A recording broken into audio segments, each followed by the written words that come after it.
اسلام میں نماز کو دین کا ستون کہا گیا ہے، لیکن کبھی سوچا ہے کہ اگر یہ ستون ہی کمزور ہو جائے یا اسے نظر انداز کر دیا جائے تو کیا ہوتا ہے؟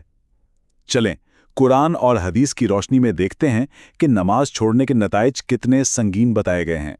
تو دیکھیں، اس پورے موضوع کی بنیاد نبی اکرم صلی اللہ علیہ وآلہ وسلم کی یہ حدیث ہے۔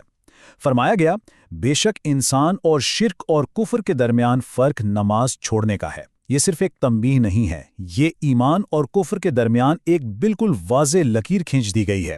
اچھا، تو سوال یہ ہے کہ نماز کو اتنی مرکزی حیثیت حاصل ہی کیوں ہے؟ اس کی وجہ یہ ہے کہ اسے صرف ایک عمل نہیں بلکہ اسلام کا ستون مانا گیا ہے۔ ذرا تصور کریں، نماز صرف ایک عبادت نہیں، یہ وہ بنیاد ہے جس پر دین کی پوری عمارت کھڑی ہے۔ اگر یہ ستون ہی ہٹا دیا جائے تو پھر پوری عمارت کے گرنے کا خطرہ پیدا ہو جاتا ہے۔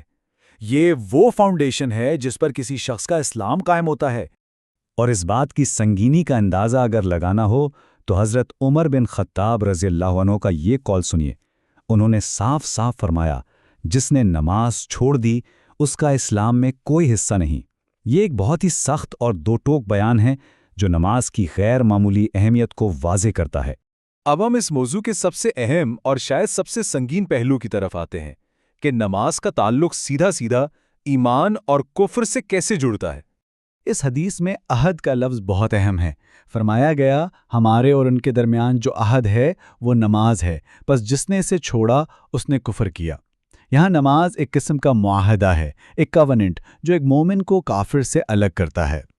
اور اس معاملے کی نزاکت کا اندازہ اس بات سے لگائیں کہ صحابہ کرام رضوان اللہ علیہم اجمعین کے نزدیک نماز کے علاوہ کسی اور عمل کو چھوڑنا کفر نہیں سمجھا جاتا تھا۔ یہ ان کا اجتماعی موقف تھا جو نماز کے منفرد مقام کو بالکل واضح کر دیتا ہے۔ اچھا، یہاں ایک علمی نقطہ سمجھنا بھی ضروری ہے۔ علماء کفر کی دو قسمیں بتاتے ہیں۔ ایک ہے کفر اکبر جو انسان کو اسلام کے دائرے سے ہی نکال دیتا ہے، اور دوسرا ہے کفر اصغر جو ایک بہت ہی بڑا گناہ تو ہے لیکن انسان دائرہ اسلام سے خارج نہیں ہوتا۔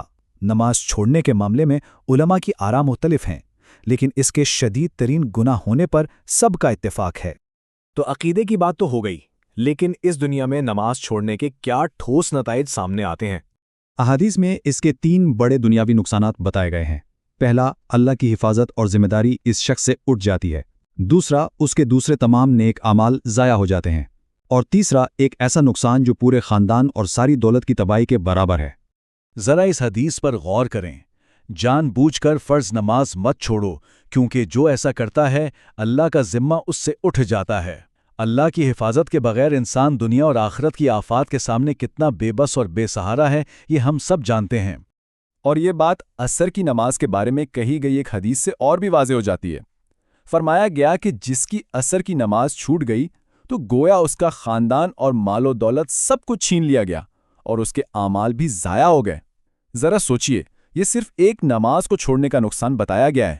دنیاوی نقصانات تو اپنی جگہ، لیکن اب ہم آخرت میں ملنے والی سزا کی طرف بڑھتے ہیں جو اس سے کئی زیادہ سنگین ہے۔